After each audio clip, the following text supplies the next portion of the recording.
Fallout Equestria, Viva Lost Pegasus, by Serban. Chapter 2, Wild World.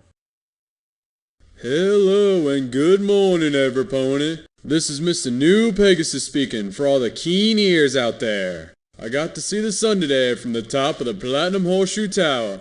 It was gorgeous. Those majestic beams of light coming out from the mountains in the east. You know, even if the word in the streets is that the Lightbringer reopened the clouds, I find it rather funny that we don't get to see the sun that often in New Pegasus. Today, however, I finally made it and I feel like a new pony right now. And now on to the news, shall we? The premiere opening of the Platinum Horseshoe was a total success, with all the ponies that are meant to be something in the glorious city walking the red carpet. This humble reporter was invited to the celebration as well, and I must confess, the casino looks as distinguished as we all pictured it to be. For a moment, I had the feeling that the bombs never fell. Actually, friends, the decorators have had the idea to hang a massive picture of pre-war times on the lobby wall. Guess what it is? It's a picture of Princess Celestia in the grand opening of the original Platinum Horseshoe Casino. It almost made me shed a tear of joy. On to the other, less glamorous issues. As many predicted, the first ups and downs of the NER delegation have started to happen. Embassy Mary Fields gave a public speech in the front of the emissary building in which she stated that the NER's purpose was to bring a law-abiding, modern government to all the former Equestria, from Canterlot to Stalingrad, from Manhattan to Madrid. And where does this leave New Pegasus, you might ask yourself? Indeed, the speech led many a pony to think that an entire army of the NER is advancing towards our beloved home, and the ambassador is just an agent meant to open the gates to the invader. Again, don't rush to grab your guns, little ponies. Let's wait to see what the ambassador meant with those words. If you want this humble reporter's honest opinion, I'm not against an NER-controlled wasteland. I've heard many tales of slavery, rape, and murder along the lands of Equestria, and I think that some law enforcement could turn the wastes into something a bit more civil. Still, that's good as long as they don't intend to climb the walls and own the strip. And now, while we wait for things to unfold, how about some music? I've got some really classy here in my turntable. I leave you with one of the greatest recordings of the legendary Octavia. Remember, you'll listen to New Pegasus Radio, and I'm Mr. New Pegasus, straight into your souls. My stomach roared as I hadn't eaten anything in the whole day, and I was starting to feel too weak. I had to find something to eat, even if it meant looking in a dumpster. Hey, you newcomer. A beige stallion with blue and white mane caught my attention. He was wearing a dirty armor made of what looked like reinforced leather plates with small metal rivets. He meant danger, no doubt. What is it? You all know Freedom Fields is an unsafe place. Thugs all about the place. You could get robbed or worse. That is, unless you hire me for protection. The first statement was true, as well as the second statement. The third statement, on the other hoof, was a blunt lie. He was as dangerous as the rest of the thugs, if not more. I'm sorry, but I have absolutely nothing to pay you with. Okay, whatever. Don't come whining back if you end up beating in a side alley. I tried to pass the thug, wanting to give an impression of security and confidence, although the truth was that I knew he was right and that he had me shaking. This wasn't the stable anymore, nor was it the seemingly orderly city of New Pegasus. This was the wasteland in a nutshell, a place where death roamed around every corner, a soulless bleak pit of corruption where a pony had no friends, a nightmare so twisted it made you want to blow your head off. And the thing is, that perspective was tempting, since the hunger numbed my mind and made my legs feel shaky. I could just lie down and wait for death to come to me, or maybe I could piss off one of the local badly enough to get myself shot. It wouldn't be too hard, given the tough look of the ponies around. New Pegasus was civilized, or it was wrapped in an appearance of civilization. The mares and stallions inside were clean and tidy. They dressed in fancy suits and dresses. Their manes were carefully combed and cut. Out here instead, the wasteland was starting to reveal its true horrid face. Ponies dressed in rags were lying in the alleys, sleeping or begging for some money, while thugs wearing menacing armors and big guns walked around cocky, probably showing off their firepower. The buildings weren't shiny and glamorous anymore. In Freedom Field, the paint had fallen off the blocks, revealing the bricks underneath.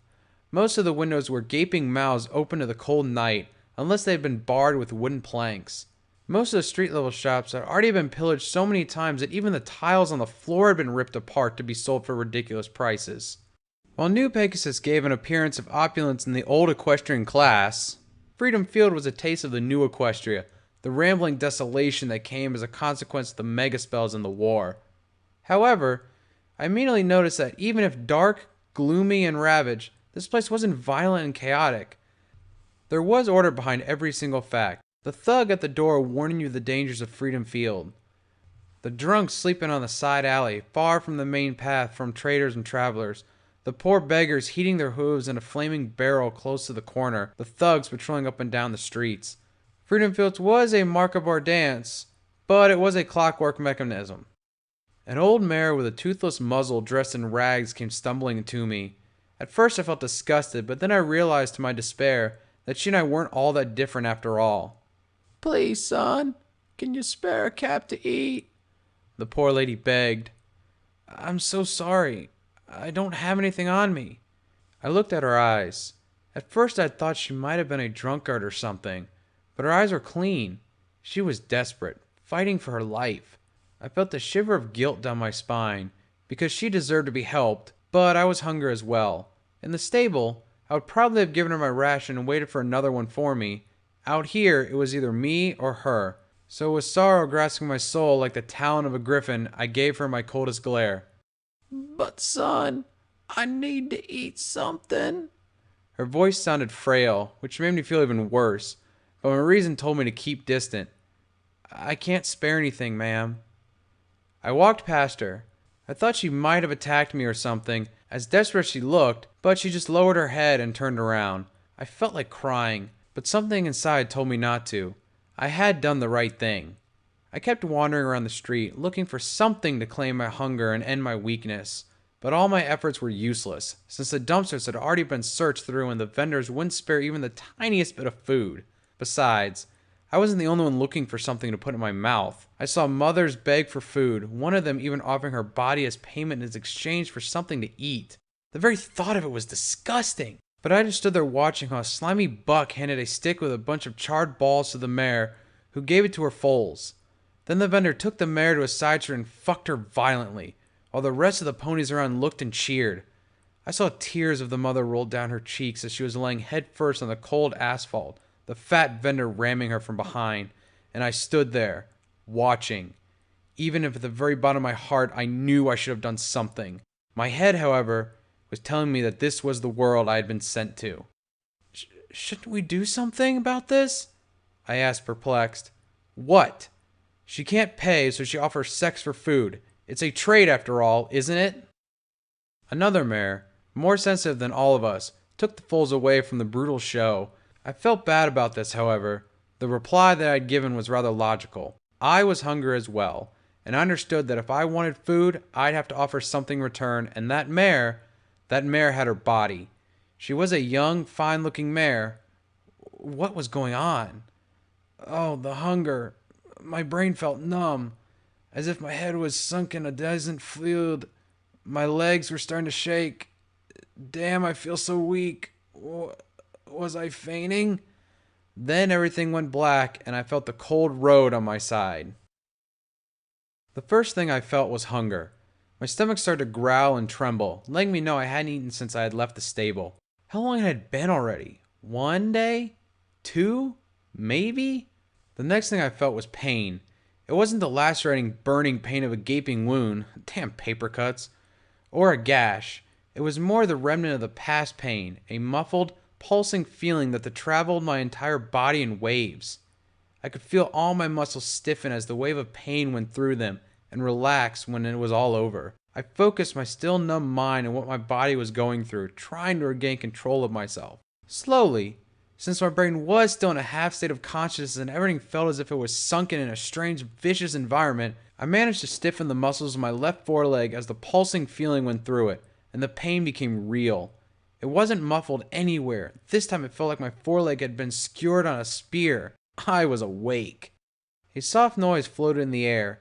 the sound of a conversation that was taking place at a distance, yet muted so that I couldn't listen to who was talking and what they were saying. I came to realize that it wasn't a single conversation, but many of them happening at the same time and coming from different places.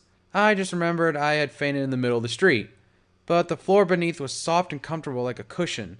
Although it did smell bad, a mixture of pony sweat and other bodily fluids. Therefore, I had been moved since I wasn't lying on the asphalt anymore. Funny enough, what would have made me want to throw up didn't stir me at all. Now it seemed I was getting used to this new harsh environment. I opened my eyes, not without some effort, mind you. I definitely knew I had been moving during the time I was unconscious, and I found out that I wasn't out in the open, but inside what looked like a small tent. The shelter was made of some kind of opaque, heavy-looking cloth material, which didn't allow sunlight to enter the tent, making it dark inside.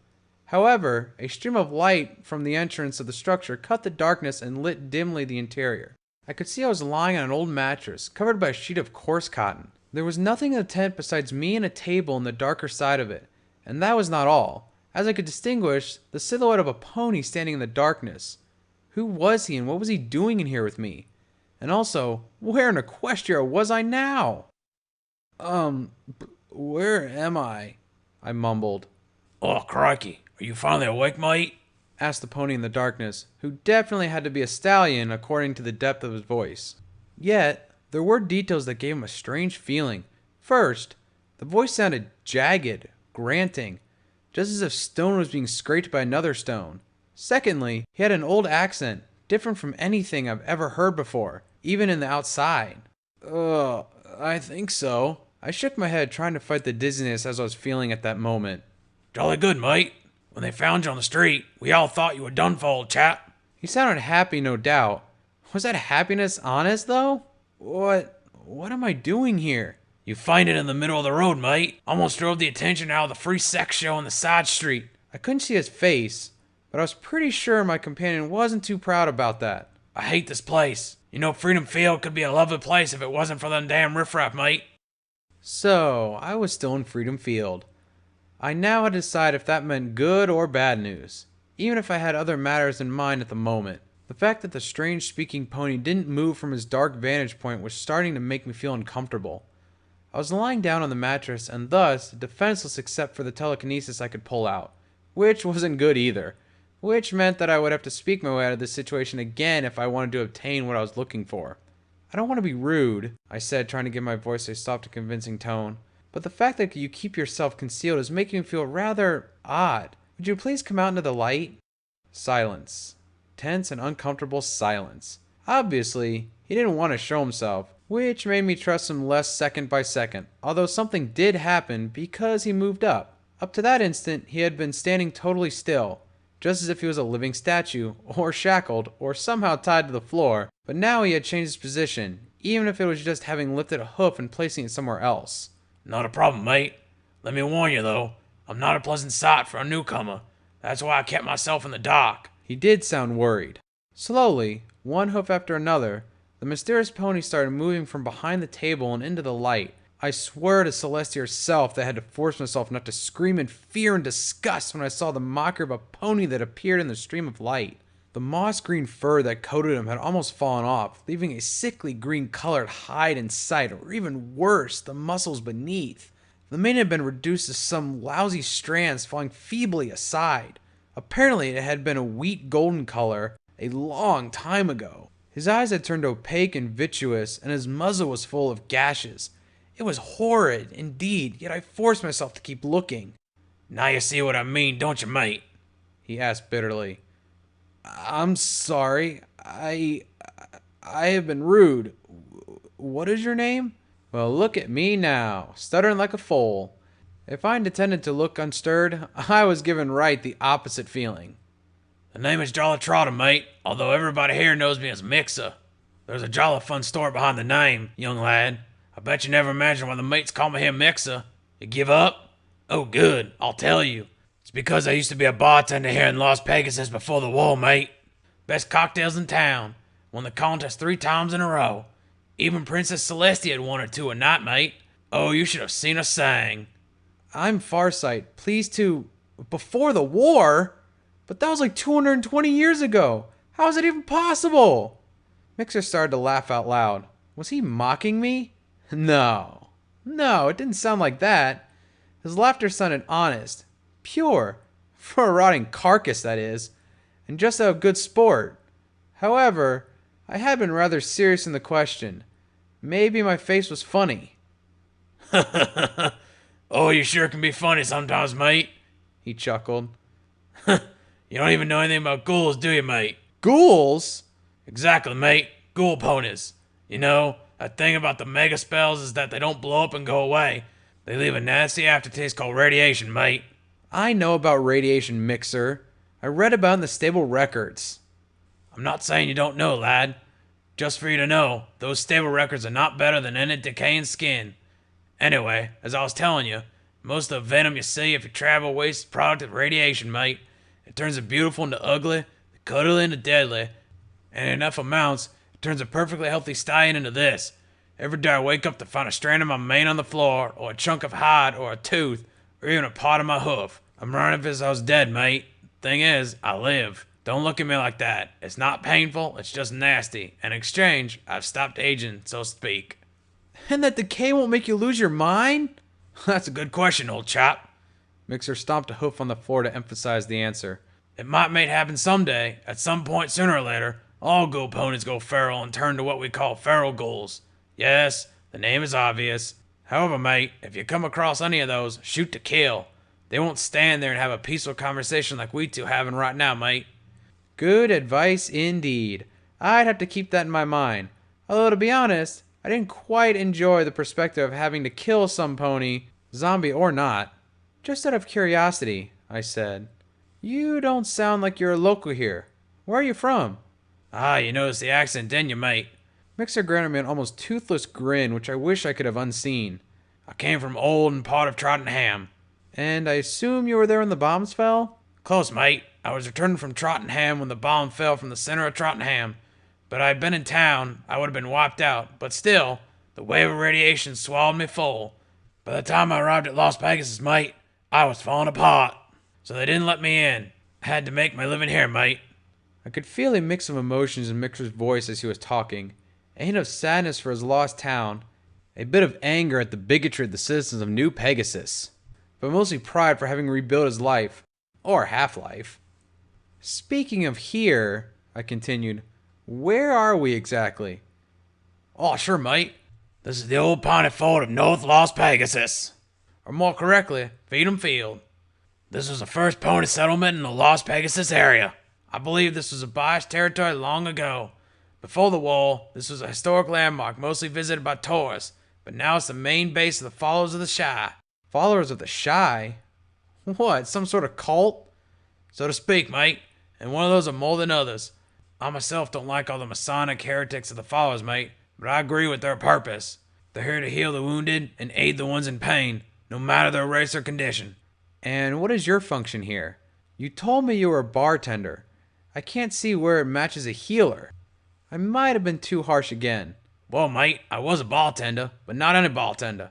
I was 3-time champion of the All-Equestrian Cocktail Championship. And also, during the war, I worked my bits in zebra territory, learning all about them potion brewing skills. After all, even the enemy needs its booze, and that's why I'm here most of, mate.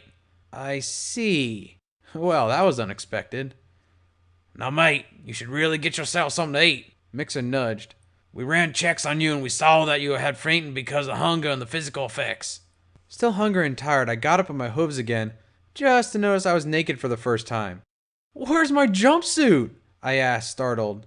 Them wankers took it. The ones who dragged you here. Mixer shook his head, disgusted. I assume they grabbed it as payment for the services. At least they didn't rip the pit buck off your leg, mate. I could give you a lab coat so you don't run around naked. Thank goodness. I sighed and my stomach growled again. Where can I find something to eat? Just trot outside the mess hall, mate. Thanks. Well, I guess I have to leave. I knew that I couldn't stay here much more, since this was some kind of infirmary. Also, Mixer was starting to make me feel a bit uncomfortable again, as if he was forcing himself to be kind with me. Good luck in your travels, mate. Cheerio. He waved while I put the lab coat on and left the tent. The light blinded me as I came out of the tent. There was no sun since the sky was covered in thick black clouds, but the day was surprisingly bright. Come to think of it, this was the first time I saw the sky at daytime. Everything I knew about it came from records or pictures from the stable terminals, but the reality was far more breathtaking than any document I could have come across in my entire life. And if the sky was great, the building beneath was majestic as well. This was a fortress indeed. I stood in the patio of an ancient defense construction. The walls, taller than many buildings in the city, were sturdily made out of stone and blocks. I was amazed at the thought of a breach of our pioneer ponies quarrying the stones and pulling them to this place, only to build a magnificent structure like the fort. The design was simple, a square, thick wall with the main gate and towers on the corners, plus 2 extra towers at the gates. Inside, the patio was occupied by a series of tents like the one I had been lodged in, each tent clearly marked with signs that read things like burn ward, traumology, magic wounds, lab, or supplies. On the center of the patio was a big sturdy table, which was probably the mess hall for both the ill and the caretakers, so I headed towards it. Like the one in the emissary building inside New Pegasus, there was a flag post close to the entrance to the gate. The flag was a simple yellow cloth with a motif in pink, a circle crossed by 3 intersecting lines like an I and an X superposed. Whatever could that mean? Hey, you! A voice caught my attention. I looked around to see a young, lively, and rather pretty copper-coated unicorn mirror the hoof at me. She was wearing a white lab coat with the same IX emblem I had seen on the flag. Me? I trotted towards the table while she got close to me. Yes, you. What was your name again? She asked. Farsight. Farsight? Huh, funny name. I'm Golden Swallow, or Goldie if you prefer. Nice to meet you. How are you feeling? She smiled softly and moved her head to the side. Hungry right now, and rather weak, I shrugged. I'm new around here, and I spent the whole day wandering around without having eaten anything, so I guess I pretty much deserved it. Don't worry. She smiled again and whistled to a pony wearing a dirty apron. Hey, Porridge, can we offer some of this fine gentle coat here? I smiled, and I did like Golden Swallow, or Goldie, because she was vital and cheerful, always with a smile on her face, and she was making me feel very comfortable. The pony called Porridge was a unicorn buck dressed with a dirty jumpsuit, not a stable one, and a dirtier apron. I wouldn't have eaten anything that he had served me unless I hadn't noticed that the stains on the clothing were actually food stains. He filled a plate with a greasy-looking soup and trotted back to the bonfire with the cauldron. I took a sip of the soup, and it felt as if life had been injected into my veins. I felt stronger, and the warmth of the liquid traveled down my throat and across my body. The taste wasn't superb, in fact. The soup tasted mushy and wet, and some of the contents of the plate didn't look very good, but all the things considered, at least it was tastier than the lousy underground vegetables we farmed in the stable. And besides, I was too hungry to even complain about the taste. Are you enjoying your meal? Goldie giggled. Pretty much, thank you. Hey, Porridge, I called out. What's the soup made of? The cook unicorn rose his head from the pot and gave me a curious look. I had the feeling that I had been the first in the fort to ask for the composition of the soup, and who knows, maybe I was going to regret having asked. Nah, it's just the usual rad roach stew. I've been serving it this very gruel for years. He shook his head, letting me know that either he thought I was stupid or that he was bored as hell of cooking the same thing. Rad roach stew? That meant I was eating meat. But weren't ponies supposed to be vegetarians? Wasn't eating meat an abomination? What had the wasteland turned us into? So many questions in my head for a single answer. Shut up and eat. I wasn't exactly in a situation in which I could get picky about what I dragged to my mouth. You must be new here, asking about the stew and all. Where'd you come from? She asked with an expression of curiosity, her voice having turned momentarily stern. That question sounded improper, fishy. There was no pointless chit-chat with a patient, since it was pretty clear to me there was some sort of patient-caretaker relationship between us. Besides, she had to have seen my pip-buck on my foreleg. There was no way missing it. Therefore, why was she asking? Yes, I'm new around, I answered cautiously. Why do you ask? Oh, simple curiosity. Goldie tried to hide a smile before she ended up giggling again. No, dummy. I know you come from a stable. I've seen your pip-buck. I just want to know if you trusted me. And You don't? Which is good out here. Goldie nodded. However, you didn't lie to me either, which honestly makes you a better pony than the lot out here. That's a relief. I smiled. Goldie seemed rather honest and kind. Quite a surprise. So, what is this place exactly? We're the followers of the Shy. We have devoted ourselves to following the path of the great Fluttershy, started before the war. She waved a foreleg in the air, like trying to scare a bunch of Paris Sprites. Of course, there were no Paris Sprites. Fluttershy was the mayor of Ministry of Peace, wasn't she? I was trying to remember what the record said about her. That is right, young Farsight. She did a bored, theoretical nod and smiled. Of course, addressing me as young was a bit of an irony. She entrusted us with glorious purpose. And that purpose is? Healing every pony, you dummy. She giggled again. She was our mentor, and the one that gave us our lives and meaning and broke us free from the tribal ignorance. Once we heard the preaching of the great Fluttershy, we left our caves and set past to preach the world of the Shy by fighting for the good fight. Masonic heretics, as Mixer had told me, filled Goldie's speech with every now and then. She sounded like a preacher talking about a miraculous goddess, which of all those references to the glorious purpose and the preaching of the word. Maybe all the rapping was a bit presumptuous, but the candy inside tasted good. Their goal, that is, to heal every pony regardless of their condition, was really noble. And how did you come to this? I asked with curiosity. Well, many years ago, when the world was in darkness that the megaspells brought, our ancestors lived in the caves and struggled to survive, fighting almost everything, and causing no more than death and sorrow. One day, a young filly stumbled into an old, abandoned building where she found our word, a collection of readings of the great Fluttershy. After having heard her wise preaches, we understood that we had been wrong all the time, and that our heavenly mission was to bring forth Fluttershy's wisdom and kindness to the world. Therefore, we left our caves and started wandering the roads. Many of us died, most of us left, but the most of us stood strong.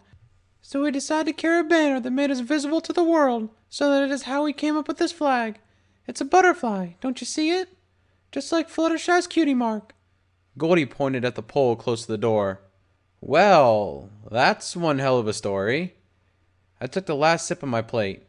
It is indeed, she smiled. My grandparents led the expedition that arrived here.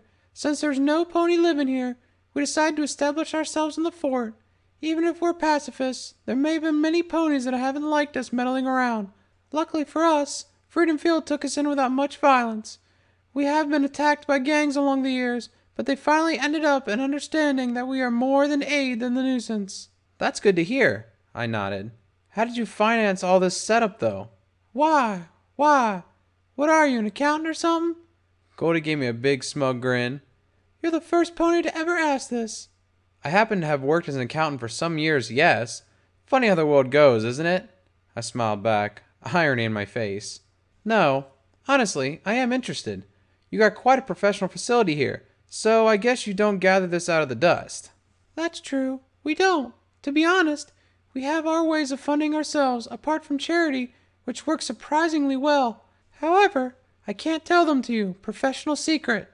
She tried to smile softly as she had done before, but I could spot a hint of discomfort in her expression. Something in her body language had changed when I asked her about the money. However, she had been honest in her reply, and she had a right to keep secrets from me. Mind if I ask you some more questions? Ask away. She nodded. Her body language had returned to normal again. There might be some things I won't be able to answer, mostly because I don't know. Can you tell me a bit about Freedom Field? Oh yes, Freedom Field. What a misleading name for a town, since it's not free nor a field. Still, it's not as bad as the Waste, not at all. After all, there are no wild beasts in here. The gangs keep them at bay. Well, that's a relief, I whistled. It is, she nodded twice. Unlike New Pegasus, where the doors are heavily guarded and only a small hoofful of ponies can walk in and out, Freedom Field is unguarded, which means that any pony from the wasteland can enter. If there was nothing more to do it, this place would be no different from the rest of the world, with death roaming every corner. What has helped us keep some order is the existence of organized gangs in the town. It is true that every now and then they fight against each other and the rest of Freedom Field suffers, but we have been living in a ceasefire for the last couple of years. She had a point. After all, the gangs cared for their investments and their dominions. Therefore, in case of an attack from the outside, They would be the first ones to step up and defend their interests, turning Freedom Field into a rather safe place in the wasteland. And what about the town itself? I asked. Any remarkable landmarks or something? Remarkable landmarks? Goldie chuckled. What do you think this is, Manhattan or something?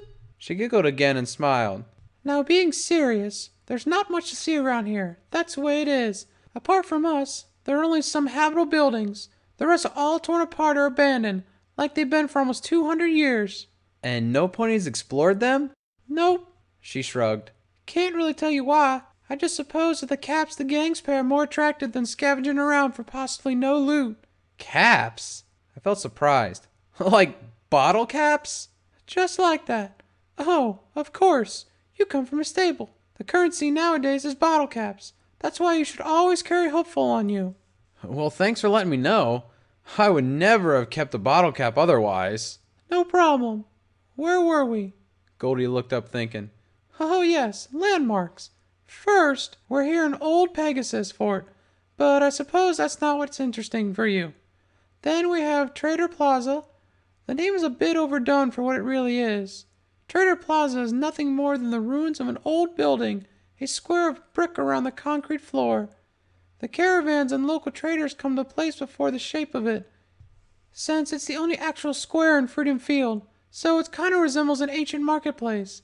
It's got its share of charm, if you ask me. If you need basic supplies or food, it's the place to go. I'll keep that in mind. Yeah.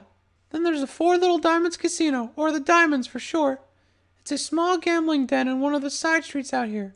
They also serve food at a reasonable price. I eat there every now and then. It's run by a good friend of mine, Saddle Buckmare. You could say he's on the top ponies of Freedom Field, since he runs a casino. In that case, I assume he's a gang leader as well? I gave Goldie a questioning look. Quick thinker, huh? She smiled back. Yes, he leads his own gang. A casino's a risky business out here, so you need to have some pony backing you up, don't you? Thankfully, Saddle's a good fellow and keeps his gang small, just to protect the casino and the money. That sounded like a pre-made praise of that Buckmare fellow. He could have sworn pacifists like Goldie had a good image of a mobster who protected a casino with a bunch of armed goons. According to the simplest logic, Goldie should despise any kind of violence, but she didn't. So something was off here. Either her pacifism or my logic. That was something I would have to investigate. Then, right face to face with the Diamonds, there is the Tesla Bar. Calling it a bar, though, is some sort of a lie. Every pony in Freedom Field knows it's a weapons store, and almost every pony knows that what they sell is just above the level of rubbish. However, since they sell shiny and glowing energy weapons every now and then, they have a sale or two. Of course, every single pony that buys something there does in return. Would it be too far-fetched to think it is run by another gang? I was starting to get the hang of things here. It seemed that the gangs had made a tactical separation of the businesses, leaving room for each other to profit from their sales without stepping into each other's areas of influence. It was a clever strategy, but it couldn't last forever. Someday, some pony would want to climb the ladder. Don't get cocky, Farsight. Of course it's run by another gang. She smiled and winked. They call themselves the Colties, and trust me, you won't hear much of them, as they tend to keep their space. As long as they can trade, they don't bark too much, and honestly, I believe they're more than bark than bite. If the guns they have are as reliable as the ones they sell, I don't think they'll be able to fight any pony. Don't you think they'll keep the best for themselves? Obvious question or not, I had to ask it. That's the reasonable thing to think, but who knows? Goldie shrugged. Yeah, who knows? I smiled. Is that all? No, not at all. Goldie scowled and winced. There's a music store down the main avenue, close to the new Pegasus gate. A music school? That was a surprise, as I would never have expected something like that in a place like Freedom Field. They teach music here? Yes, they do, but it's just a hideout for another gang. Goldie spoke with unhidden disgust. Is it? Well, you don't seem to like them that much. Of course I don't. Those stranger bastards are flooding the city with their goons, up to the point that almost one of every 3 ponies in the town is affiliated with their gang. They speak of peace, but every single day we see more of them lurking around with their guns in plain sight. I don't think they want to keep peace. They want to impose their peace, which will prompt us into war sooner or later. I just can't stand them. And their leader, that D. Clef. strutting around like the queen of queens, just as if she owned the place. Goldie was starting to shiver in anger, so I thought it would be best to change the subject. Okay, enough questioning. I smiled and put a hoof on her chin to calm her down. She looked at me with a cold glare, but ended up relaxing and smiling. Just one more thing. I'll be staying in Freedom Field for a while, so is there a chance that you can give me a job? Are you a healer of some kind? Herbalist? Brewer? Magic healer? Soother? No, I'm afraid not. I'm good with numbers, though, and reasonably capable with computers. I knew where this was going. I was going to be thrown to the streets, broke and almost naked. I felt anguish clutch my soul once again. Then I'm afraid I can't give you a job. We already have a technician and an accountant. I guess she immediately saw my worried face, because she kept speaking. However, I have a proposal to make for you. You can't be a proper follower since you haven't learnt and sworn the creed, but you can help us from the outside by working as a scavenger and trader. There are many unexplored buildings in town, and I'm pretty sure they'll be hiding interesting things. Any chemicals and pre-war medicine you find, bring them to me and I'll pay you handsomely. The rest you find is yours to deal with, and I speak with the ponies at Trader Plaza to give you a spot there. If you make money, you take care of yourself. If you end up broke, the followers will feed you. About a place to spend a night, you're on your own. What do you say? Does that sound interesting to you? It was indeed an interesting deal. At least I had food assured for the days where I was going to get tough. And for the rest, well, I'd have to learn as I went. In any case, survival was starting to be safer in those conditions. You got yourself a deal, Goldie. I smiled and I had to refrain from hugging her. Thank you very much. I owe you my life right now. You're welcome, honey. Goldie smiled back as sweetly as she could. You owe me nothing. I'm just doing what Fluttershy would do. Now, go out there and earn yourself some caps. Open up, she screamed to the ponies at the gates. The wooden gates opened with a deep tremor and led me back into Freedom Field. Goldie stood beside me and placed a hoof on my back. Goodbye, Farsight. And remember, if you need medical attention, we'll be right here. The fort won't grow hooves, you know, she said. Bye, Goldie. I freed myself gently from her hoof and started walking outside. For the third time, a door slammed shut behind me, and this time, the world before me looked promising. Scavenging proved itself to be a tough job, but the reward sounded so worthwhile. The first house turned out to be a real challenge, since many of the doors were locked, and, to be honest, my lockpicking abilities were close to null. The only 2 bobby pins I carried on me broke while I was trying to open the door to the first flat in the 3-story building I had chosen as my first prey. Stopped dead in my tracks, I started to think on a way to breach the doors since many of them were closed. Sure, I could try to buck them open, but many of the doors seemed sturdy enough to hold on. I started to stroll up and down the hallway thinking on a way to break the doors open when I found myself standing before a maintenance closet. The door was frail and cracked, moisture had filtered almost all to the very core of it, so there was a reasonable chance that my untrained hind legs could force it open. I breathed deep and thrust my body into a spin, turning to use my inertia more than muscular power to gain strength. My hooves hit the door and bounced, making me lose balance as I was in a circular motion. I landed headfirst on the tile floor, feeling more embarrassed than actual pain. Thank Luna no pony was around to see me. However, the attempt was successful. The door had broken in half, leaving a way open into the locker. As the light of my pip-buck swept along the darkness of the closet, I found myself in a small room filled with tools of all kinds, from brooms to heavy hammers. I found a rather well-conversed tool belt that went straight to my hip, and a small hatchet that could serve for self-defense. Not that I planned to hack any pony open, but since almost every pony was armed in this city, I assumed it would be wise to carry something around to defend myself. Still, there was nothing good to open a door in there. No, wait a minute. Gotcha, baby, I squealed. I had just found an electric drill that seemed to be fairly well conserved. With a bit of luck, that would be enough to bust the locks open, provided the plugs in the hallway had power on them. The lighting of the hallway was on, so it was reasonable to think so. With a silent prayer to the 2 goddesses, I plugged the drill into the socket and turned the drill on. Yeah! I jumped in glee, almost punching a hole in my hoof with the spinning drill. I felt the rush when the tip of the drill burned itself on the wooden door, making its way through layers of conglomerate and brass, thinking about the things that could await me in the flat I was breaking into.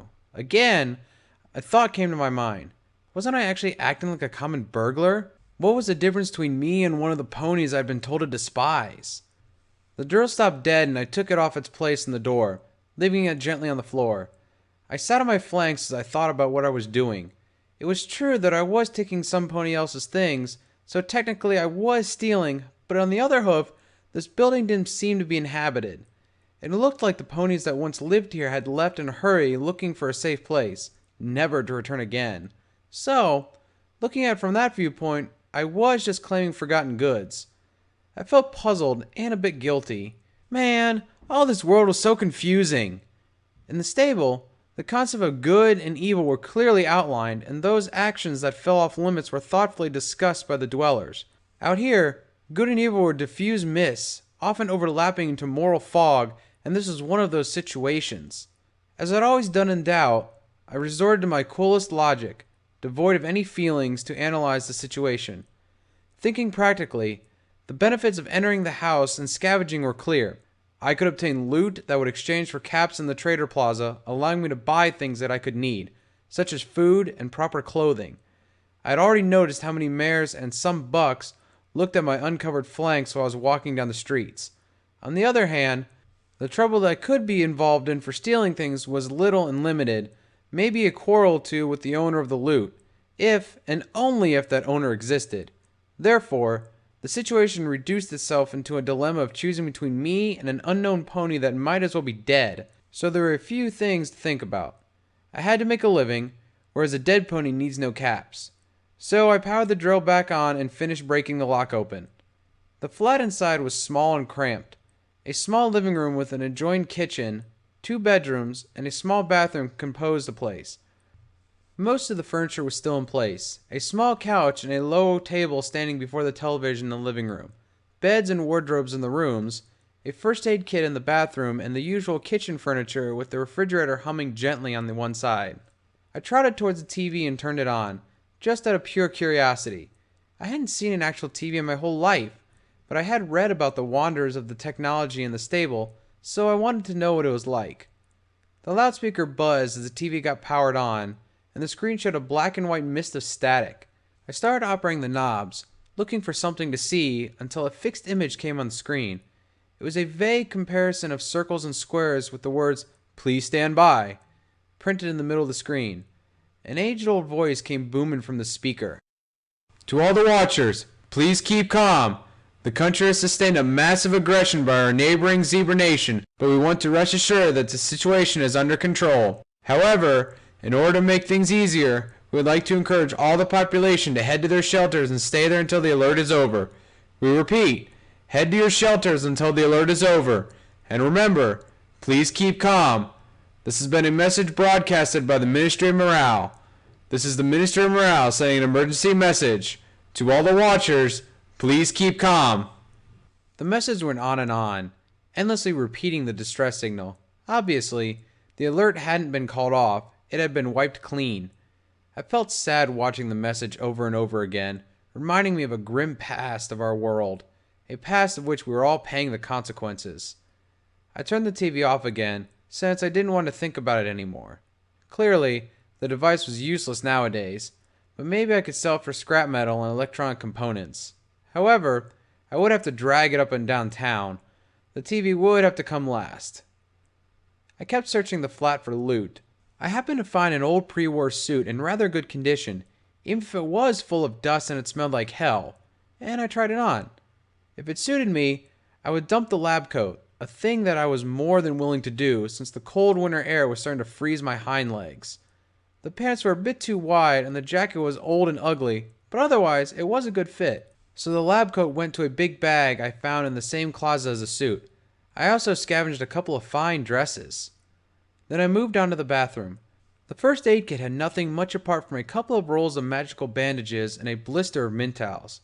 They all went to the bag, and I would sell them to Goldie as soon as I left the building. I could hear the caps rustling in my pockets already, and a greedy smile popped in my face. The kitchen didn't have much loot, just some mushy pre-war food stored in the cupboards. It would make a meager sale, but if I couldn't sell them, at least I would have something to eat. Last but not least, I entered the other bedroom, obviously the one of a filly. A big poster of the Wonderbolts was stuck onto the wall. The colors almost faded. However, the image made me smile. Being a colt myself, I watched the Wonderbolts adventure over and over again, dreaming about traveling the world myself and living in danger. Then I realized I was no Pegasus, and that, therefore, I could not fly, so there was no adventure for me. That's when I switched to the mare duel. All of those memories coming back to me made me smile again. This was a hint of sadness in my heart. Those were better times, no doubt. I searched over the closets of the bedroom looking for interesting stuff to loot. Much of it was junk, dusty and useless, but I could salvage some clothing, some children's books, and a funny little gadget called Robo Doggy Winona. It was a small robot in the shape of a puppy, painted in brown and white with two bulbs as eyes and fully jointed. It ran on a magical powered battery that was, of course, empty. The little toy looked adorable, but it also seemed to be a very complex piece of engineering. I used a bit of my magic to reload the battery up to the point that the contraption could be powered up once again. I operated the small button and the toy came alive, acting like what I would assume a real dog acted. The robot looked at me with its eyes, now lit by the energy flowing out of the battery. Then he came close to my legs and started sniffing them. Well, at least the toy dog was moving its head, and the speaker inside it made a pre-recorded sniffing sound. Then he leapt back and barked twice, its metallic tail swinging gleefully. The little thing was sweet, and I was pretty sure it would sell well out there. Hell, that was the kind of present I would love to get when I was a colt. The dog, or Robo Doggy Winona, had sat beside me and looked up at me silently. I turned it off, with a chilly feeling traveling down my spine. For a moment, I had forgotten it wasn't an actual dog. I left the flat with my bags full of all kinds of stuff, even the heavy TV that stood in the living room. I had to use all of my telekinetic abilities to be able to walk, as overcumbered as I was. I also hid the electronic drill in the maintenance closet just to be sure I could return to investigate more flats. It was funny, though, that no pony had tried to scavenge here before. There was quite a lot of things to loot around the place, and many of them were in quite a useful state. I thought of the moral concerns I had been through when I started breaking into the flat that I had pillaged. Maybe the people in the town could have some sort of respect for the prior inhabitants. That, however, sounded far-fetched. The reason Goldie had given me sounded much more plausible to me, even if I hadn't lived for too long in Freedom Field. The pay for a gang goon or for a cavern guard would be better than what I could get for gathering or selling scavenged goods. Besides, the pay would be fixed and guaranteed in those cases, unlike in mine, in which I depended on my luck and bartering skills to earn my caps. Still, as long as it meant there was more for me to find, I wouldn't even bother. Trader Plaza was pretty much like Goldie had described it to me, or like the mental picture I'd made about it when Goldie was talking to me about it. In essence, it was nothing more than the remains of what was meant to become a significant building in Old North Las Pegasus. Now, it was nothing more than a flank-tall orange brick wall forming a square perimeter in the street. Inside, over the concrete floor of what had been the building's ground level, a whole web of wooden constructs had been established. Small stands made of plywood and scrap metal formed actual streets inside the makeshift square. Each stand had been profusely decorated with cloth or plastic sheets, scribbled with the names of the stands such as Feather Duster's Home of Appliances, Sunny Orchard's Vegetable Emporium, or The Breaks. Small dishes for great appetites. The last one had to be some sort of restaurant thingy. I wandered around looking for the empty stand that Goldie had promised me. I had to deliver some supplies toward the fort, but before that I wanted to unpack everything that I'd collected today and try my luck at selling my loot. I noticed an old access to the foundation levels of the unfinished building, but it had been covered with a quite sturdy brick wall. I found it surprising, as it came to my mind that the basement access in the building I'd scavenged had been barred as well. In this case, with an old bed frame and some planks. The people here feared something that lay beneath their hooves, no doubt, but the pony holes in Freedom Field hadn't been locked. "Hey, you!" A feminine voice called me from the side. "You're Cody's new buck, aren't you?" I looked to see a young and sturdy grass-colored mare with a red mane smile at me from behind the counter of her stand, which was covered in a tartan cloth. The stand was full of turnips and fat, spiky green plants. I looked up to see that I was standing right before Sunny Orchard's Vegetable Emporium. She was wearing a rough barding meant for dirty work, such as farming. "Yes, I'm Farsight. Nice to meet you," I greeted. "Sorry, but I can't lift a hoof or I'll fall to the side." Your Sunny Orchard? No, I'm her daughter, Sunberry Grass. She smiled gently. Don't worry. Many ponies ask me the same question. Mom runs the business from the farm we have in the outskirts of town. I just come and go and sell the crop in here. We used to rely on the caravanners, but in the end, we thought we would make it better ourselves. I see. I nodded, then pointed at the sign. But isn't vegetable emporium a bit pretentious? Oh, yes, it is. Sunnybell laughed out loud. I told my mother like 1,000 times that the name was ridiculous, but she insisted, and since she runs the joint, well, what she says becomes law. I know that feeling. I nodded, smiling. Instead, however, it reminded me of the stable and the way things were done in there. That's what made me clench my teeth. Well, it's not like it's a drama or anything like that. She waved a hoof and closed her eyes. Let's just carry on. Your stand is the one besides mine, so I hope you won't be selling vegetables.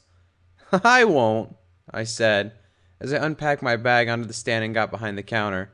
At least not like that. I'll be selling what I can scavenge from the abandoned buildings, so I might sell some food among other stuff. Interesting. She raised a hoof to her muzzle, letting me know she was eagerly waiting for me to unpack my bag. Oh, but that is lovely. She had seen the dress I'd found in the flat and was clearly daydreaming about it, as her eyes almost shone with delight as she looked at the dress that was now hanging conveniently from the cord that had been installed on the top of the stand. Do you like it? I asked her, although I had already guessed the answer. It's lovely. Where did you find it? In an abandoned flat in one of those buildings out there. I didn't even leave town. It's amazing, she squeaked. I'd pay some good caps for it if I had them. How much does a turnip of those cost? I asked. Why do you ask? She seemed surprised by a sudden change in the subject. Just tell me, please. 5 caps, but I don't know why you ask. Sunberry's face showed her totally puzzled. 5 caps for something that would last a day, 3 at most. For a dress that can last for years, I should ask for thousands of caps, shouldn't I? You won't sell a single thing if you charge so much, you know. I smiled gently as I saw Sunberry's face change from a gleeful smile into an iconic smirk. I know, I chuckled. I was just doing a reasoning to see how you would react. Since all things are actual antiques, their value is hard to calculate. Therefore, I suppose I have to gamble a bit with prices and look for similar stuff along the market. Yes, that would be the wise thing to do. Sunberry nodded. Would you watch my stand while I'm gone? I asked. If I happen to be missing something, for example, like a dress, when I come back, I know who's to blame. I smiled while saying this, letting her know it was ironic. Okay. She laughed at me with a benevolent menace. I'll keep an eye on your things. I smiled back and left to look for the reference prices. As I walked down the alleys between the stands, I looked closely at every single item on display, asking for the prices of those that weren't on site. Since I was new to the market, the vendors looked at me as a curious customer and tried to give me the lowest price. By doing this, I learned that the food could be charged between 3 to 20 caps, depending on the size and the conversation. Clothing spanned between the 50 caps of a simple gown to the 500 of a classy tuxedo. Electronic appliances went on from 100 to 2,000 caps, and functional electronic components were on high demand. What I did notice, though, was that some things weren't sold in Trader Plaza. There were no weapons sales ponies, no ammo dealers, no gun repair ponies, even if every pony around carried a holstered gun or a rifle close to them. Therefore, there had to be an arms market somewhere in town. I already knew from Goldie that the Coyote gang controlled the energy weapons dealership in Freedom Field, but that left a big void regarding standard gunpowder weapons. Another thing that wasn't on display in Trader Plaza were chemicals or medical supplies. This time, however, I had a hunch about who's the one controlling that market. I would bet my meager earnings of today to the fact that Goldie and her followers of the Shy were the ones monopolizing the chems market in Freedom Field. With a list of possible prices in my mind, I returned to my stand to see that there were already some potential customers snooping around. While Sunberry tried her best to keep them entertained, some of the ponies on the line seemed wealthy or at least well dressed, whereas others dressed in rags and inspired pity on the beholder. My neighbor in the market, however, treated them as equally, chatting calmly and telling jokes and antics every now and then. "And that's how I got my cutie mark," she was saying as I arrived at my stand. "Hey, Farsight, took you long enough. You got some customers here." I nodded and thanked Sunbury for her help. Then I crawled behind the stand and started taking care of business. The first customer was an elderly mare, well dressed and stern, that was looking for something that matched her blue dress. I went through the contents of my stand and found myself looking at the lab coat. It was made of a coarse white cloth, but it seemed to be a fairly good garment for a rainy day. "I've got this coat here." I lifted the lab coat and put it on the counter. "It's well conserved, water resistant, and very comfortable. Trust me, I know what I'm talking about." "But it is a lab coat, son." The mare wasn't convinced. "I know, ma'am. However," I said with my most charming face, "some small tweaks here and there, and it will become a lovely white overcoat that will definitely match your dress and your fur. Since I know it needs some work, I'll leave it cheap. 55 caps." The mare looked at the coat, then to her purse, then back at the coat. She mumbled something and finally nodded. The caps rustled as the mare shoved them towards me. I packed the coat into a tight packet and smiled as I gave her the garment. With a nod, the elderly mare turned around and left. "You're one fancy talker, you know," Sunbury whispered. "I'd never believe you'd sell that lab coat. Not like that." I smiled at her and headed to the next customer, who was a total opposite to the mare that had bought me the lab coat. He was a rather young buck dressed in dirty rags 2 sizes too big, as he was very thin. His mane was rustled and disordered, badly cut and dirty with mud and what looked like urine. His eyes were bloated and red, as if he hadn't slept in days, and was twitching nervously as his eyes quickly shifted from one point to another, while he mumbled an unintelligible mantra.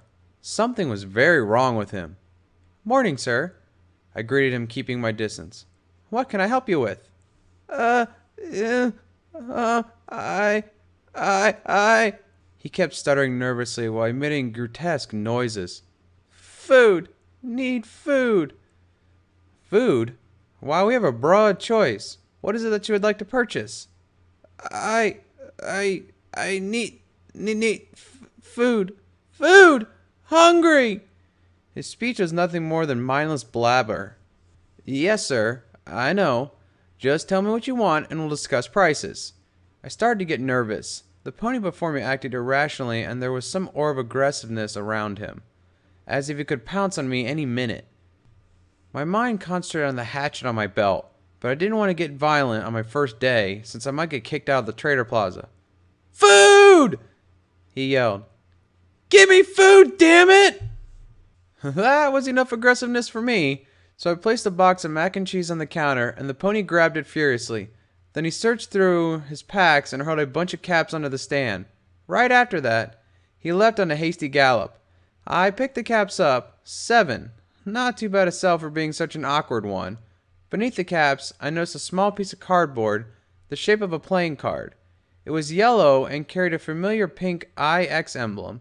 What did this pony have to do with the followers of the Shy? "You okay?" Sunbury asked. "I thought you were going to get in some trouble." "Yes, I'm fine." I noticed that my heart was thumping furiously in my chest. Indeed, it had been a tough one. What was wrong with him? "That pony's a junkie. He was a totally high on Dash." "Dash?" It was the first time I heard that name. What is Dash? "It's some sort of drug, a recipe from the war. Makes you faster, stronger, braver." Sunbury shook her head in disgust. "The downside is that it turns you into a total addict, and Freedom Field is swarming with those. It's disgrace." "Who sells those drugs?" I asked. I understood Sunbury's disgust. A drug that can turn a young, healthy buck into a hopeless debris I had to deal with was a total disgrace. "I don't know." Sunbury winced in anger. "I don't live here most of the time. I come to town every now and then, so I'm not much into the nightlife, but I guess it's one of those gangs that must be the ones behind it." "I suppose so." I shrugged as well, and kept taking care of customers. "Listen, Farsight, you're new around, and you don't know the hard truth of the trader these days. We've been constantly harassed by junkies. It wasn't like this some months ago, but now it's become a very unpleasant routine. I don't know who's selling the drugs, but what I know is that all the traders are constantly asking for solutions.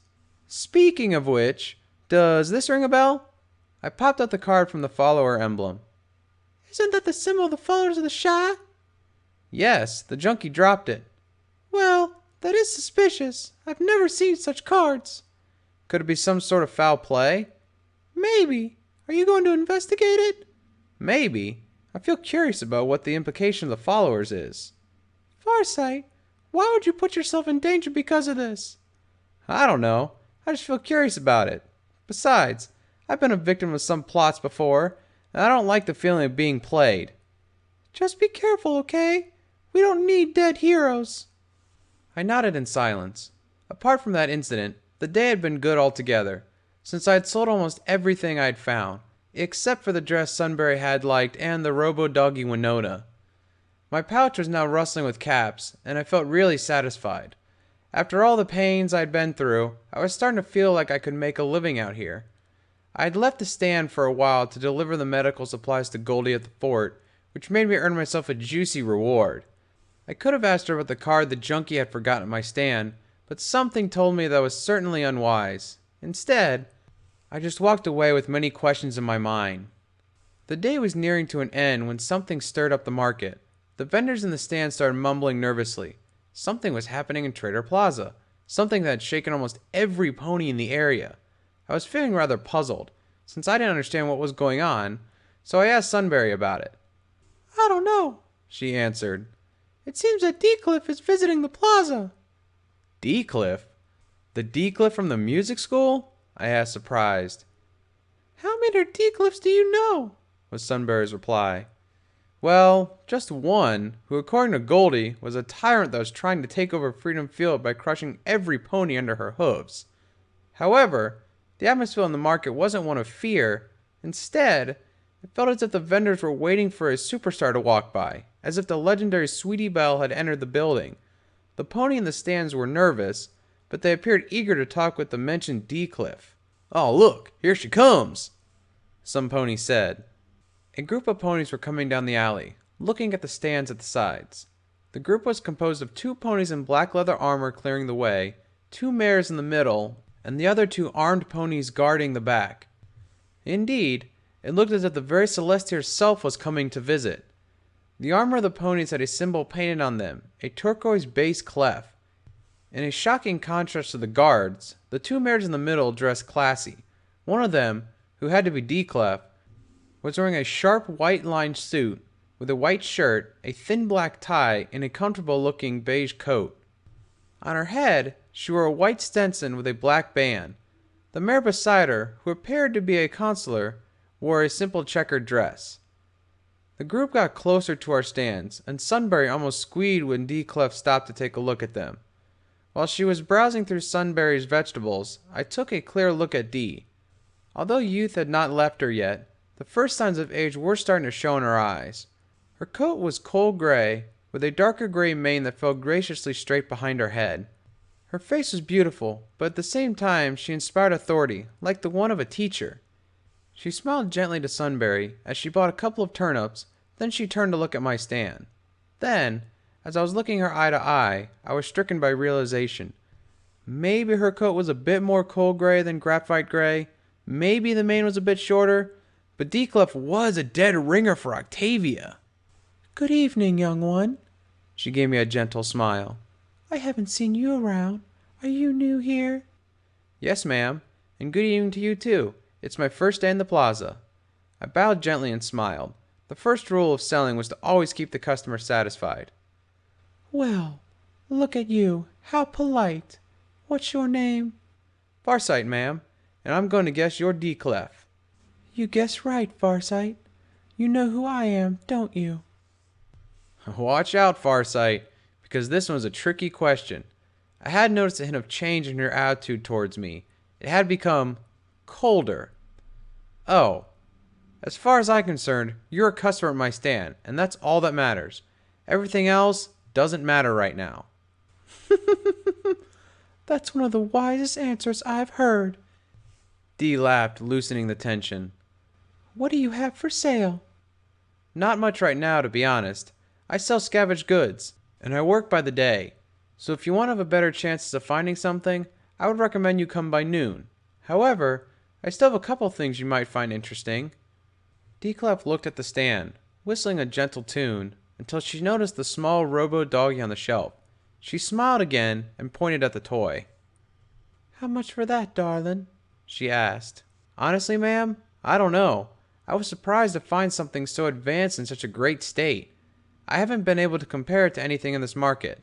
I'll give you 1,500 caps. That's final. What do you say? I'd be delighted. I answered with a broad smile on my face, and telekinetically moved the toy dog to Dee's helper's bag. She scribbled a note and gave it to me.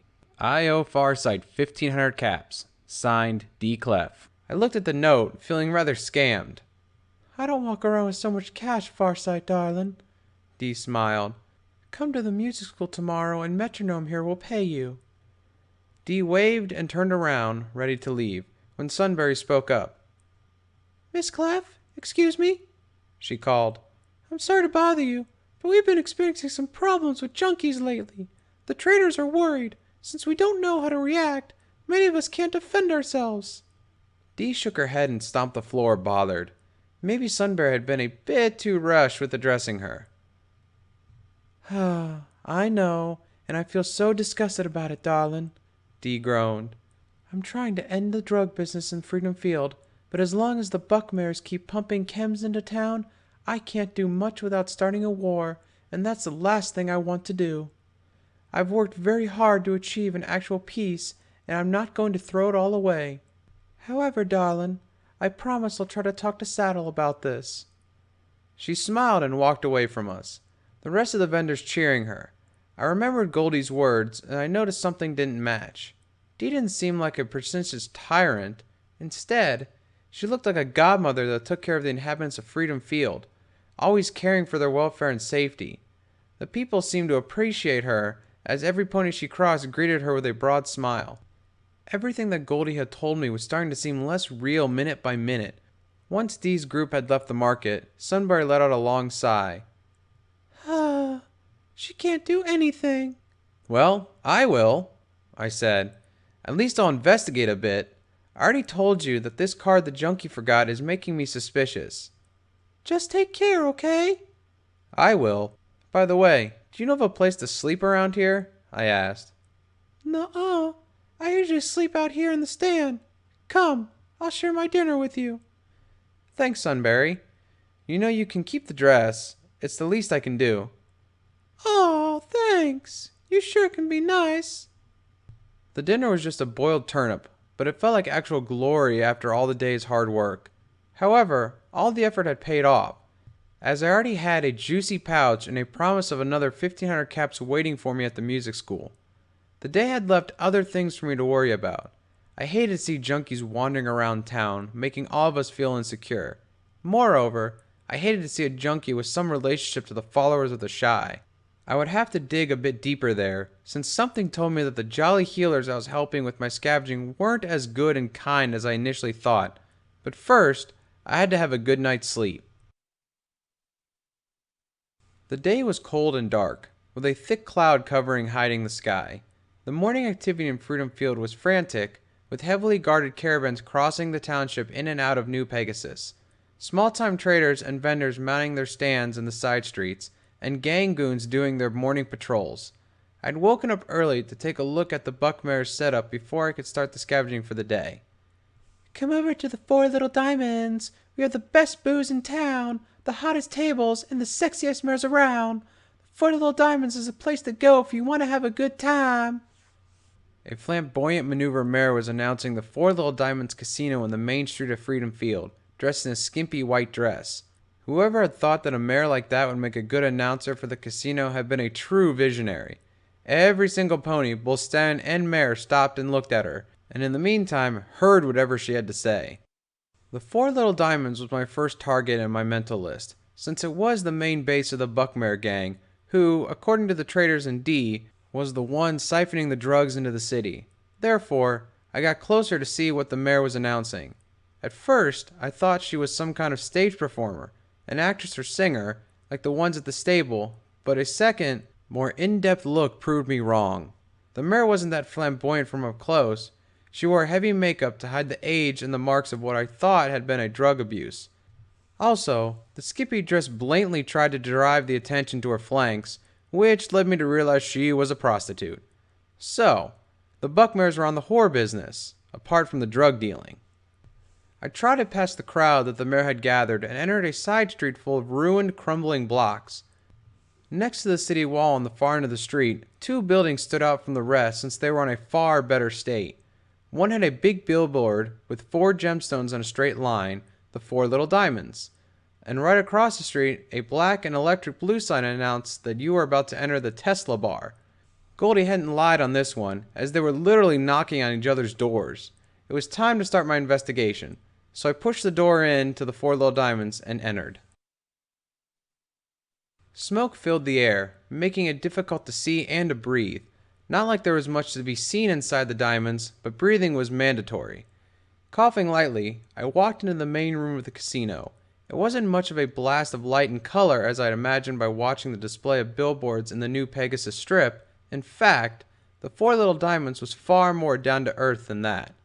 The walls were coated in a nasty orch, which was mostly probably a consequence of the year-long exposure to whatever the smoke was.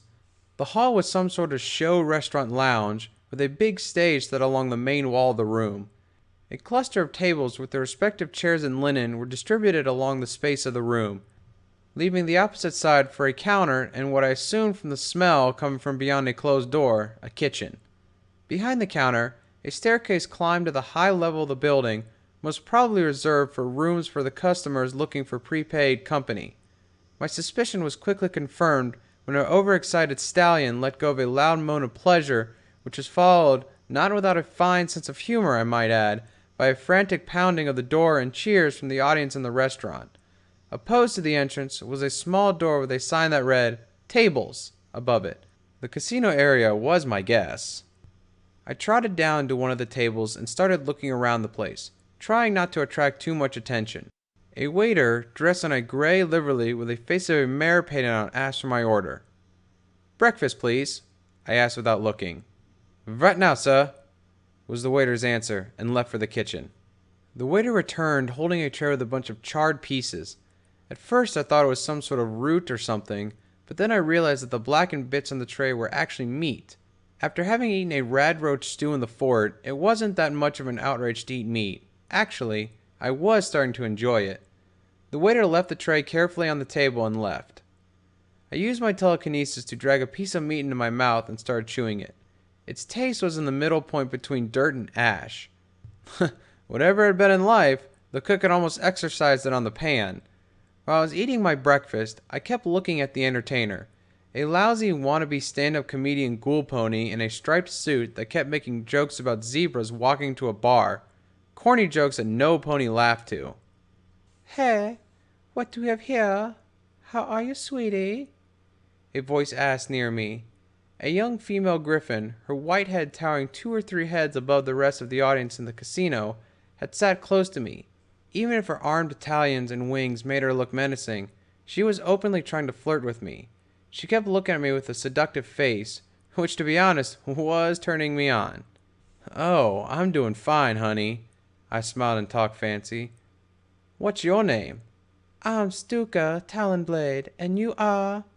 "Farsight. Nice to meet you. What brings you around?" "I work in the casino, but don't get me wrong, I'm not one of Saddle's mares." She scowled. "Really? Then what are you?" I asked with a look of friendly irony on my face. "Adjoining to the general manager. Bet you never expected that."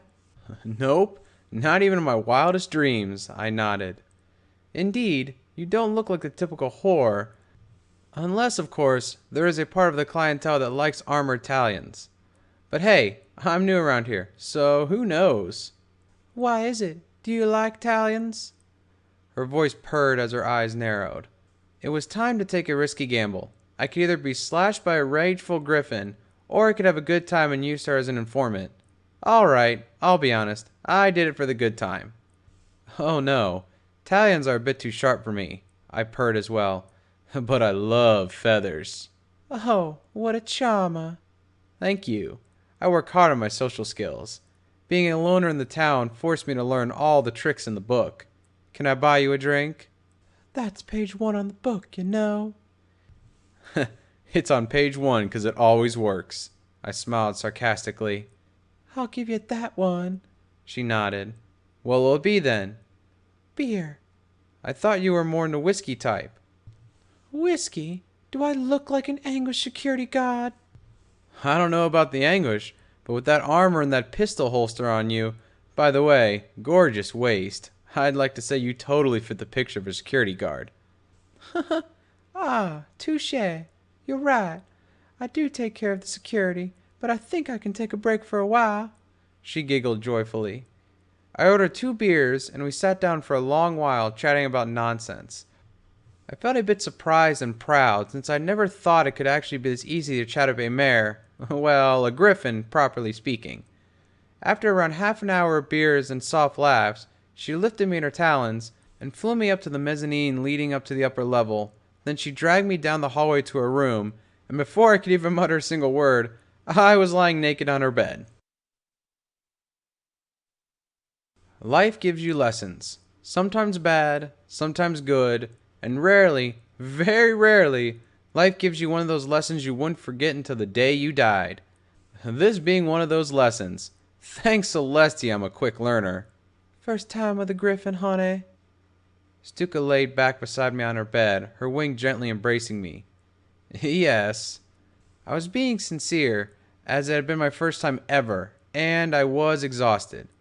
All of my body was in pain, but it had been totally worth it. Now I had to keep my mind cold, to obtain something else than a good time with a smoking hot griffin. Why do you ask? You seemed a little nervous at first, she giggled. But you got the hang of it very quickly, I might add. Every pony says I adapt quickly to the situation. I smiled and shivered as her feathers caressed my back. I had a feather fetish, I had to admit it. I suppose that Spitfire was my first crush as a colt, the mare I dreamed of while I grew up. Therefore, my dream mare would always be a Pegasus, but in the meantime, a young fit griffin would do. Why don't you tell me a bit about yourself, Farsight dear? I meditated about the answer. I didn't want to be totally sincere since I didn't trust Stuka. She was on the payroll of the Buckmares, and I didn't want her to know more than the necessary about me. So I made up a convenient story that couldn't be refuted. Oh, not much to tell. I looked up at the dirty ceilings as I spoke. I'm a small-time merchant in the Trader Plaza. I earn my catch by scavenging abandoned goods. And how did you get that pip-buck? She wooed softly. The question, though, was a loaded gun. A slight mistake here and my story would be jeopardized. Family keepsake, I shrugged. I got it from my dad. When he passed away, he got it from his. I suppose some of my ancestors lived in a stable for a time. How about you, Stuka? I tried to divert the topic of the conversation. I used to be a Talon some time ago. She looked away from me and her mood dropped. She seemed to be wondering whether to tell me about her past, which seemed to be unpleasant, or to hide it. Really? I don't know what the Talons are, to be honest. Would you mind enlightening me? They're mercenaries, the best you can get in the wasteland. An elite corps, composed by griffins only. Her tone was proud and firm, but I noticed a slight darkening in her voice, as if there was something that hurt her in what she was telling me. You said you used to be a Talon. What happened then? I asked. Suka didn't respond and kept looking at the wall, her mind lost in the thoughts of her past. Her expression showed a cold calmness, like the peace before the storm. I rolled and embraced her, trying to make her feel comfortable because I wanted her to talk. She wrapped her wing around my body and we laid in silence. Come on, Suka. You can tell me. It would make you feel better, I whispered soothingly. Okay. She sighed and cleared her throat. Her tone was peaceful, as if she was discussing any kind of nonsense, but there was a hint of darkness in it, a deep haunting feeling from the past. I used to be a Talon, under the orders of Regina Grimfeathers, back in the day. I was young, well, younger, and ambitious, and I broke a rule. I didn't withhold the contract. I tried to get some extra cats for myself by doing a side job, but I got caught. Getting caught usually means execution, or worse. but Grimfeathers banished me instead. I was to fly far away and never look back. That led me here. Saddle hired me despite knowing my past, so I owe him much." I could understand her. She had thrown her life down the drain for confronting the establishment, almost a copy of my own life story. Suddenly, I felt bad for staging this masquerade, for I had a feeling that she and I were comrades, two souls that had committed the same crime and that faced the same punishment. However, I quickly realized that I was in too deep to be sincere now. If I wanted to come out of this one, I'd have to keep my armor of lies, no matter how bad it could make me feel. Silence fell upon us as Stuka finished telling her story, and I found myself unable to give a retort. I found out I had cared more about the griffin than what I would have expected at first, and her story had hit me like a hammer, making me feel sorrowful as well. I guess that's what they call empathy. "Gee, Suka, if only I could do something for you," I started after a long silence. "Don't worry, dear. You've already given me more than I've asked for." She grinned, the darkness gone from her face, or at least properly hidden by a sincere smile. "You're the first one that has ever willingly listened to me, trying to offer me comfort. You're the kindest pony I've ever met." That one went directly to my feelings. No pony had seen me as kind before. "If you ever need me to do something for you, just tell me." "I will," I said. "But not now." I left the Diamonds with no information about the Buckmare gang and its drug business. I could have asked Stuka about it, but my feelings of guilt had refrained me from doing it, and now I was regretting that. She could have told me all the secrets of Saddle's crime operation, but I had preferred to snuggle her a bit more. Celestia burned me with the sun. Now I had no leads to find out what was going on between the Buckmares and the followers, because I was pretty sure that something was going on. Why did I think so? Well, there were a series of reasons. First of all, the card I obtained from the junkie in the market, carrying the emblem of the followers of the Shy, which told me that the junkie had been in the fort some time ago. Either that, or he had received the card from a follower somewhere else. However, as far as I knew, the followers didn't venture themselves in the streets of Freedom Field. They waited for the patients to come to them. When I fainted, I hadn't been rescued by the followers. Instead, some unknown inhabitants had dragged me all the way to the fort, stealing my jumpsuit in the process. Secondly, and related to it, the fact that I hadn't been given a card. If I'd obtained one of those, I would have thought that it was customary for the followers to give a little keepsake for the ones they were healed by. However, it wasn't like that, and Sunbury had told me that she went to the fort to have a fever healed. She didn't get a card either, so that meant there were special patients that received the trinket as part of their treatment. Last but not least, the fact that it appeared that the drug and the chemical businesses were heavily polarized around the followers and the Buckmares, and how they seemed to get along with each other. The words of Goldie sounded in my head so pretentious and void. Her praise of the Saddle Buckmare found a new meaning in my head. They clearly had something going on between them, but right now I had nothing to start sniffing around.